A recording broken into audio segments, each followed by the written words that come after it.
কালো মেঘের ছায়া যে আজ এই বাংলার বুকে, ভয়ের চোটে আমজনতা মরছে ধুকে ধুকে।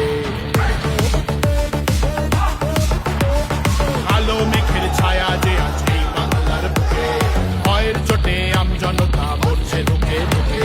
শিক্ষার মান নিম্নগামী, আইন সর্বনেশে, বেকারত্বের জ্বালায় যুবক পালায় অন্য দেশে। পায়ে পায়ে খাচ্ছে ঠেলা নাগরিক অধিকার।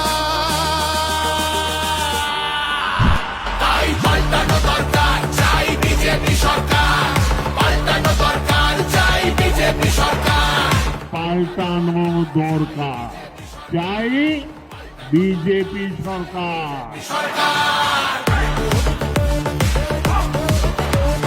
26,000 চাকরি গেল, যোগ্য পায় না বিচার। কয়লা বালি গরু মানুষ সবই হচ্ছে পাচার। হাটের তলায় লুকিয়ে রাখা কালো টাকার পাহাড়। প্রতিবাদ করলে বলে বিরোধী ধরে মার। সব দুঃখ খোঁজাতে হবে, সইব না তো আর।